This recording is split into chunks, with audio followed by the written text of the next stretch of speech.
दयानंद ना होते तो शायद हम भी ना होते। पूज्य स्वामी जी और हम यदि आज कुछ कर पा रहे हैं तो विशुद्ध रूप से वह ऋषि दयानंद की देन है, गुरुकुल का ही देन। गुरुकुल से जो हमने सीखा और जो पाया, हमने पतंजलि को आत्म साधना से राष्ट्र कल्याण का साधन बनाया। हम ऐसा मानते हैं कि जो स्वयं तपता है वह ऐसा सामर्थ्य पैदा कर सकता है जो दूसरे लोगों को सभी तरह के संतापों से मुक्त कर सके। परंतु जो स्वयं संसाधनों में लिप्त रहना चाहता है, संसाधनों में ही जो जिसने लक्ष्य बनाया है, वह संसार का कभी बड़ा भला नहीं कर सकता है। यह हमने ऋषि दयानंद से और गुरुकुल से सीखा। मैं भी सोच रहा था कि आरएसएस की उत्पत्ति में कहीं न कहीं जड़ में कहीं आर्य समाज जरूर होनी चाहिए। आज पहली बार मैं उस इतिहास को सुना। यह ठीक है, हम सब का जो राष्ट्रवादी संस्थाएं हैं, राष्ट्र के लिए जो जीने मरने की सोचते हैं, मूलतः देखें तो लक्ष्य तो एक है, परंतु प्रेरणाओं के रूप में देखें तो जिन महापुरुषों से हमें प्रेरणा मिली है उनके प्रति कृतज्ञता व्यक्त करना हर एक व्यक्ति का पावन कर्तव्य है। जब हम शुभ कर्म के लिए जाते हैं, उस शुभ का जो प्रारंभ है उसके प्रति नमन वंदन और उसके लिए श्रद्धा का भाव लेकर के जाने पर वह कार्य और दिव्य और भव्य हो जाता है। इसीलिए हमने कभी भी अपने अतीत को, अपने इतिहास को कभी भी हमने उसको विसारा नहीं। कहीं भी जाकर के मुझे स्वामी परमानंद जी हैं, बाल्यकाल में आपके सानिध्य में रह करके सबसे पहले गुरुकुल में, मैं गुरुकुल गौतम नगर ही गया। तब से ही ज्वलंत कुमार शास्त्री जी को मैं उसी जमाने से हम जानते हैं। तो ये एक परंपरा है, यह गुरुकुलीय परंपरा। आज हमें एक बार पूज्य स्वामी जी से हमारी बात हो रही थी, हम बैठे थे। अभी संस्कारों की आपने बात की, ये बात सही है कि 16 संस्कार, यदि ऋषि दयानंद ने संस्कारों को 16 में निबद्ध नहीं किया होता, न जाने कितने संस्कार आज बन जाते, वो गिनती भी सही ना होती।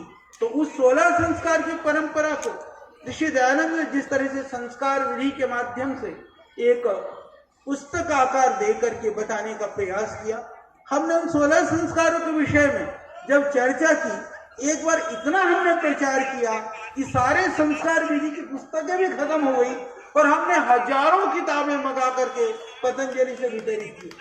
इसी तरह से सत्यार्थ प्रकाश की बात हुई। आज मैं आपको एक बात बताना चाहता हूँ, ऋषि दयानंद ने यदि समय के अनुसार विविध तरह के, कई लोग कहते हैं कि आर्य समाजी वह तो खंडन करते हैं, वह तो हमारी बहुत सारी परंपराओं का निषेध करते हैं। मैं एक निवेदन करना चाहता हूं कि यदि ऋषि दयानंद न होते तो आज भी वो हरी चटनी, पीली चटनी और खिला करके न जाने आपकी सारी मनोकामना पूर्ण वाले जो लोगों की जो फौज है ना, इतनी बढ़ चुकी होती कि हमें धर्म का कोई रूप स्वरूप ना मिलता। आज भी जितने भी कथा प्रवचन करने वाले हैं, मैं बहुत सारे पूज्य संत महात्माओं को जानता हूं, वो हमारे पास जब आते हैं, पूज्य संत कहते हैं हमारी पारिवारिक पृष्ठभूमि तो आर्य समाज से जुड़ी हुई रही, हमने तो ऋषि दयानंद को पढ़ा है, हमने तो सत्यार्थ प्रकाश को पढ़ा है। यदि आपको आज आकर के उपदेश और प्रवचन भी देते हैं तो उनमें कहीं ना कहीं यदि मर्यादा की और सीमा की, धर्म की लकीर को बांध करके आगे बढ़ाने का कार्य कोई पीछे से कर रहा है तो वह सत्यार्थ प्रकाश और ऋषि दयानंद का सिद्धांत ही आज भी कर रहा है। तो गुरुकुलीय परंपरा में आज स्वामी गोविंद देव गिरि जी महाराज हमसे बहुत जुड़े हैं, बहुत अच्छे संत हैं, 40 से ज्यादा वेद विद्यालय चलाते हैं, वेदों की एक परंपरा उन्होंने खड़ी करी, पर हृदय से उस बात को स्वीकार करते हैं कि वेदों की परंपरा को इस आधुनिक युग में किसी ने प्रारंभ किया तो वो ऋषि दयानंद ही थे जिसने शुरू। तो हम गौरवशाली हैं, सौभाग्यशाली हैं, जितने भी बंधु भगिनी यहाँ पर बैठे हैं, ऋषि दयानंद को जानने का, समझने का, उनको पढ़ने का हमें मौका मिल रहा है। तो इस मौके का आप भरपूर लाभ उठाएं, क्योंकि यदि हम स्वयं हमने उन सिद्धांत को नहीं जाना, उन चीजों को नहीं समझा कि लोगों को क्या समझाएंगे। हम आज ऋषिकेश और हरिद्वार की यदि मैं बात करूं, लाखों लाखों युवक और युवतियां अपनी भरी जवानी को आध्यात्म के लिए, संस्कृति और धर्म के लिए वो छोड़ करके घर, जंगल और अनेक स्थानों का भ्रमण कर रहे हैं।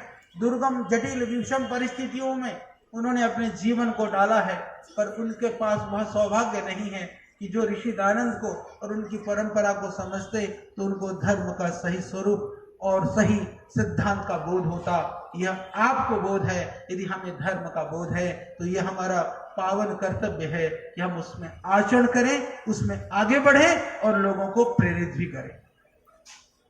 आज जितने भी प्रतिकूलताएं हैं, परिस्थितियां हैं, श्रद्धेय स्वामी जी और मैं इतना ही कहना चाहता हूं कि आज जितना भी हमारे कर्मों में शुभ है, जितने भी कर्मों में दृढ़ता है, जितने भी विपदाएं और विपत्तियों के सहने की क्षमता है, वो गुरुकुल की शिक्षा और महर्षि दयानंद की देन है। अभी आज आ रहा था, कल ही एक पंगा हो गया।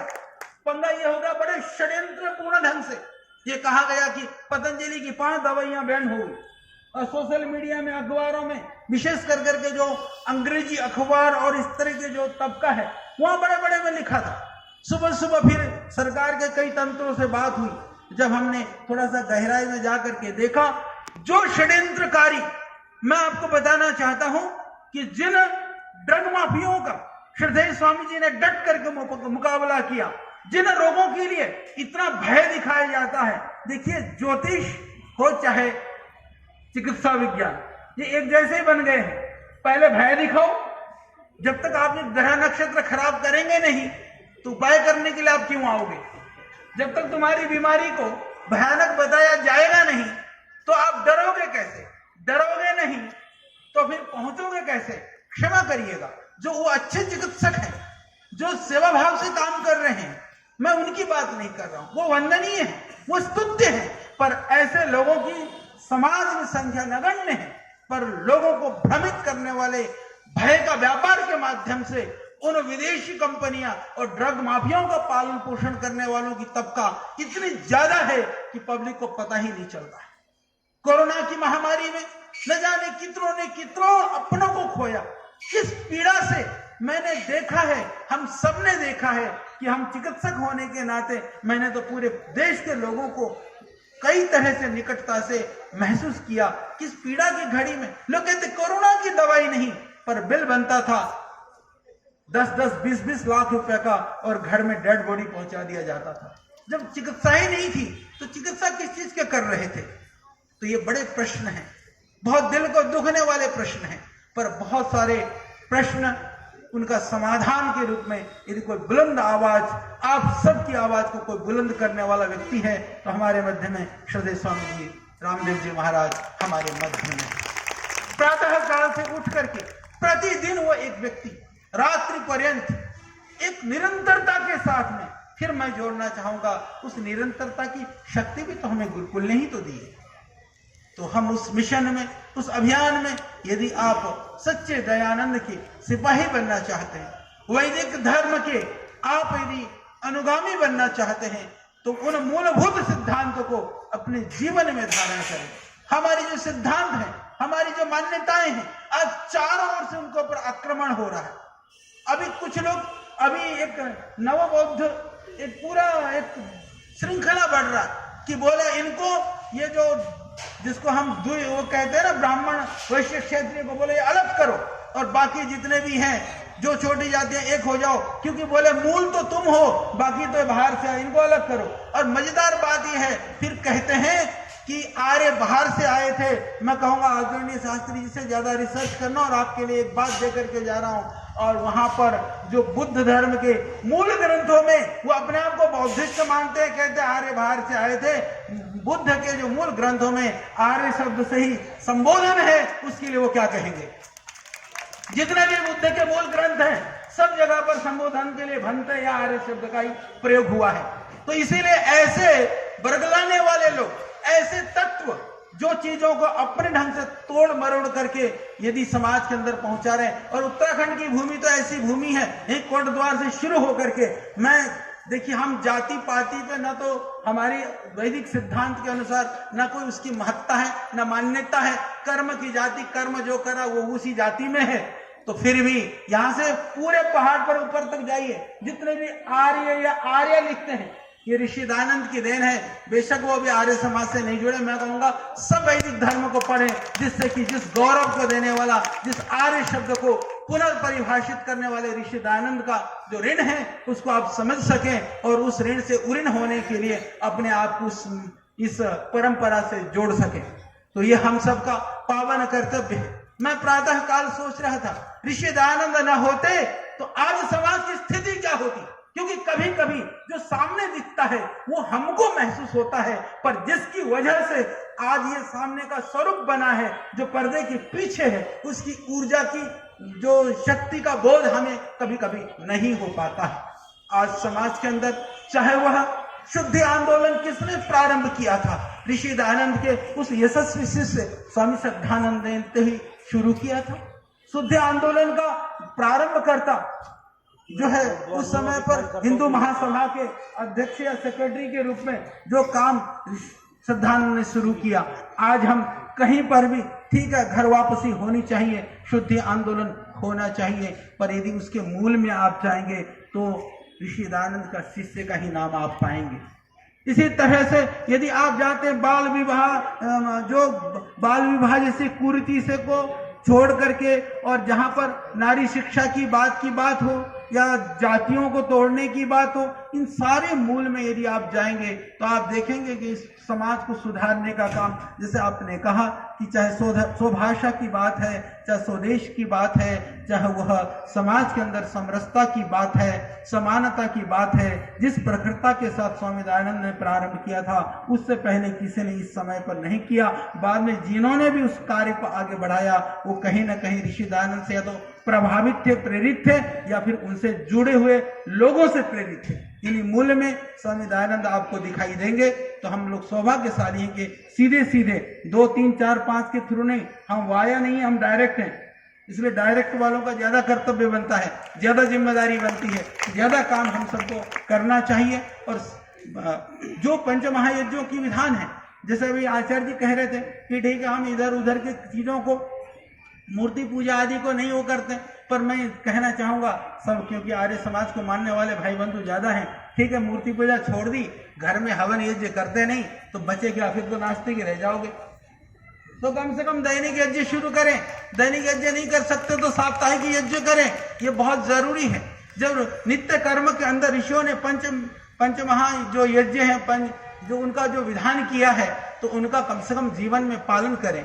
तो दैव यज्ञ की जब बात होती है, ब्रह्म यज्ञ की बात होती है, तो शास्त्री जी मैं एक चीज और सोच रहा था, कभी भी इसको बताऊंगा, लंबा हो जाएगा। तो हम देव यज्ञ करते हैं तो वहां हवन नहीं करते हैं, सिर्फ ब्रह्म यज्ञ में हवन नहीं करते हैं, देव यज्ञ में हम हवन करते हैं। बाकी फिर मुझे समझ में नहीं आया कि बलिवैश्य देव यज्ञ में भी हम हवन में आरती क्यों डालते हैं, बाकी में पितृयज्ञ में भी नहीं डालते, अतिथि में भी नहीं डालते।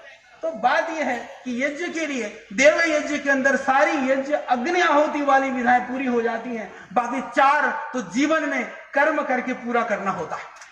तो इसको हमको अपनाना है, ये हमारा नित्य कर्म है। 16 संस्कारों की बात हुई, 16 संस्कारों की जो पावनी संस्कृति है, और हमारे पर्व और त्योहारों की भी मैं आपको और निवेदन करना चाहूंगा। जितने भी पर्व और त्योहार हैं हमारे, चाहे वो दीपावली से लेकर के, होली से लेकर के, दशहरे से लेकर के, जितने भी दूसरे पर्व हैं, उनके अंदर आप गहराई में जाएंगे तो वैदिक मान्यता के अनुसार देखेंगे तो हमारे जीवन की उदात्तता से, जीवन को आगे ऊंचा उठाने से लेकर के जुड़ी हुई चीजें हैं। तो उन पर्व और त्योहारों की पावन परंपरा, इतना ही नहीं मैं और निवेदन कर देना चाहता हूं, जो हम ब्रह्म यज्ञ करते हैं, संध्या की जो परंपरा है ना, सुबह उठ करके जब आप वैदिक मंत्रों का उच्चारण करते, तो मैं 2 चीजें और जोड़ देना चाहता हूं, क्योंकि समय बहुत हो गया है, गर्मी भी ठीक ठाक ही है। तो मैं ये निवेदन कर देना चाहता हूं कि हम अष्टांग योग की बात करते हैं। महर्षि पतंजलि का जो अष्टांग योग है, यम, नियम, आसन, प्राणायाम, प्रत्याहार, धारणा, ध्यान, समाधि, इसी तरह से हम दूसरी बात करते कभी, हालांकि उसको लेकर के 2 मान्यताएं हैं। कि ऋषि दानव ने चक्रों को लेकर के निषेध क्यों किया। मैं थोड़ा सा बता देना चाहता हूं, ऋषि दानव ने जो चक्रों का निषेध, जो हम अष्ट चक्र आदि की जो बात करते हैं, इसीलिए उन्होंने किया क्योंकि चक्र को लोगों ने तंत्र के साथ जोड़ा था। चक्र को तंत्र के साथ जोड़ करके तो वो तांत्रिक योग का माध्यम बना लिया था, इसलिए ऋषि ने मना किया। परंतु चक्रों को यदि आप सात्विकी और साधनामय दृष्टि से देखते हैं तो जो अष्टचक्र नवद्वारा है वह सही है। और यदि मैं संध्या की दृष्टि से कहूं तो आप इसको समझिए, अष्टांग योग, अष्टचक्र, संध्या की 8 विधाएं, ये तीनों जुड़ती हैं। जैसे कि मैं आपको थोड़ा सा समझा देता हूं, जब हम संध्या करने के लिए बैठते हैं तो सबसे पहले जब आचमन ओम शन्नो देवी के बाद में हम वाक वाक ओम प्राणा करके जब हम कभी आचमन करते हैं, चाहे बिना आचमन के भी करें, हम अपने अंगों की शुद्धि के लिए प्रार्थना करते हैं।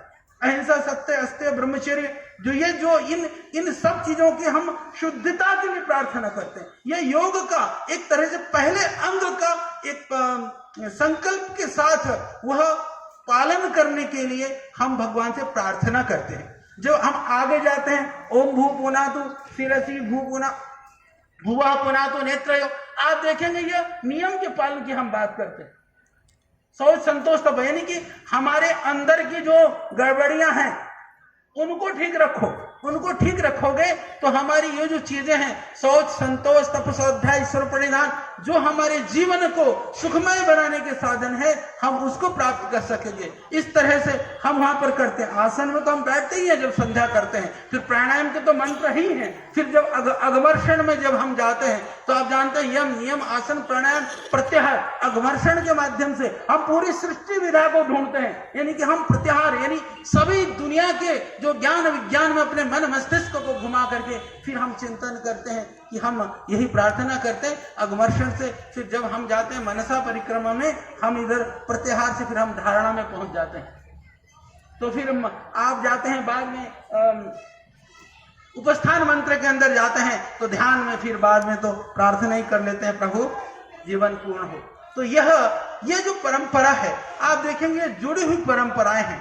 तो इसी तरह से वह जीवन के अंदर में भी सुचिता हो और प्रतिदिन जब इस तरह के विचारों से, इस तरह के भावों से हम जीते हैं तो ये एक संपूर्ण जीवन की परंपरा वैदिक मान्यताओं के द्वारा, वैदिक सिद्धांतों के द्वारा, वैदिक परंपराओं के द्वारा ही संभव है।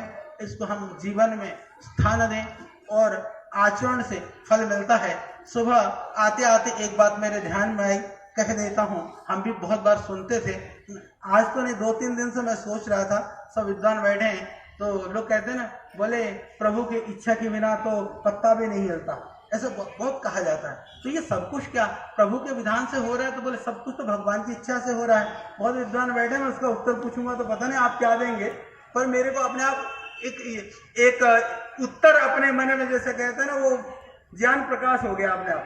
तो जब हम ये कहें कि जो कुछ हो रहा है जब ईश्वर की व्यवस्था के तहत ही हो रहा है, तो फिर हम कर क्या रहे हैं? फिर आप कहेंगे कि आप भी ईश्वर की व्यवस्था के अनुसार चल रहे हैं, तो फिर हमको क्या विशेष प्रयास जो करना चाहिए वो हम कुछ कर नहीं रहे हैं, या ईश्वर के अनुसार है कि नहीं है? जो कुछ भी हो रहा है ईश्वर के अनुसार हो रहा है। इसमें मैं एक बात कह देना चाहता हूं कि हम कहते हैं ना कि कर्म करने में मनुष्य स्वतंत्र है, फल पाने में परतंत्र है। करोगे तुम अपनी मर्जी से, फल भोगने के लिए परमात्मा की इच्छा के बिना तो तुम्हारे फल को कोई उस फल का पत्ता भी नहीं हिला सकता। इसीलिए कर्म करने में पुरुषार्थ करो, तब करो, ठीक है आचार्य जी। तो इसीलिए परिणाम में आप इधर उधर हिलाना चाहोगे, जो सुख दुख जीवन का जो आपने किया है उसका परिणाम है। इसलिए कुर्वन्नेवह कर्माणि जिजे विसच्छतम समा, जो हम ये कहते हैं ना कि कर्म करते हुए हम जीने की अभिलाषा रखें कि अवश्य में वो भोक्तव्यम कृतम कर्म शुभाशुभ, ये सब कि कर्म करने से पहले भगवान ने, क्योंकि यह मानव जीवन जो है ना, यह कर्म योनि भी है, यह भोग योनि भी है, क्योंकि भोग और अपवर्ग के लिए यह जीवन है। इसीलिए कि जो भोग जो हम कर चुके हैं कर्म करने से पहले हम स्वतंत्र हैं। जो हमने नहीं किया है वो परमात्मा की व्यवस्था के तहत हमको नहीं भोगना पड़ेगा, पर यदि हमने किया है अच्छा या बुरा, फिर तो पत्ता भी नहीं हिलेगा उसकी मर्जी के बिना। तो आप सबको हमारी बहुत शुभकामनाएं, और आप इस सिद्धांत को आगे बढ़ाते हुए ऋषि दयानंद के सपनों को पूरा करने में आगे बढ़ें। बहुत बहुत धन्यवाद।